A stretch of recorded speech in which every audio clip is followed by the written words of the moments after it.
اصل درود کیا ہے؟ ہر کام کو اس طرح کرو جیسا کرنے کا حضور نے حکم دیا. ایسا کرو گے تو خود بخود نزول رحمت کا سبب بنے گا، اور یہ عملاً درود ہے جو ادا ہو جائے گا. تو ساری زندگی کا مقصد و حاصل کیا ہے؟ سارا دن آپ خلاف شریعت کام کرتے ہیں اور مسجد میں آ کر 2 تسبیح درود شریف پڑھ لیتے ہیں. نتیجہ عمل پہ آئے گا یا زبانی باتیں کرنے پہ؟ نتیجہ تو عمل پہ آئے گا نا. تو وہاں تو آپ محروم ہیں. تو یہ تسبیح کس کام کی؟ کہنا کس کام کا؟ جب آدمی گھر کو آگ لگاتا رہے عملاً، زبانی کہے یا اللہ میرے گھر کو آباد رکھ. یار خدا کا خوف کر کیا رہا ہے؟ کیا رہا ہے؟ تو جہاں ہے تیرے سامنے جو کام آیا فوراً پوچھ میرے حبیب کا فیصلہ کیا ہے، ویسا کر دے، درود ہو گیا، رحمت نازل ہونا شروع ہو گئی. تو مزدور ہے، دیانتداری سے مزدوری کر. تو کلرک ہے، دیانتداری سے جاب کر. تو جج ہے، ایمانداری سے فیصلے کر، عدل کر، رشوت نہ کھا. تو حکمران ہے، عدل سے حکومت کر. تو ملازم ہے، دیانتداری سے پورے خلوص سے اپنا کام حلال روزی لے، تیرا درود ہو گیا.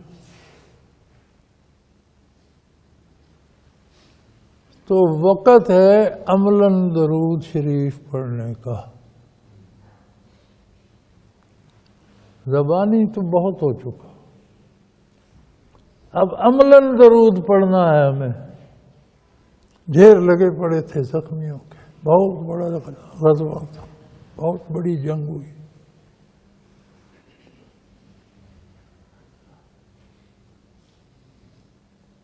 جان تو رائے حق میں دے چکے، جان بلب پڑے تھے. ایک کی آواز آئی العطش، پانی پلا دو.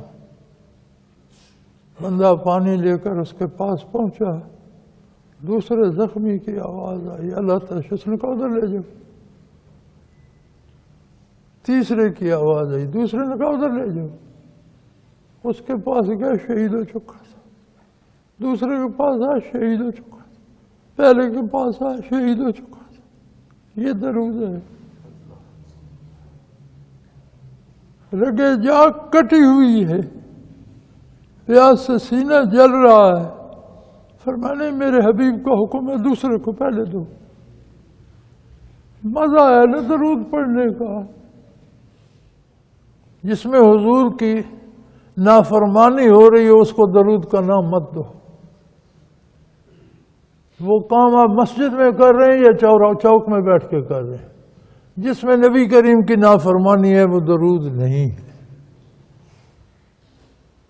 درود کا حق یہ ہے کہ کام ایسے کیا جائے جو اللہ کے رسول کو پسند ہو، اس پر رحمت متوجہ ہو، وہ درود ہے. اس کے اثرات تمہارے سینے سے لے کر بارگاہ رسالت پناہی تک جائیں گے. اس کا نور تمہاری قبر تک جائے گا. اس کا نور تمہاری قبر کو بھی زندہ و جاوید کر دے گا.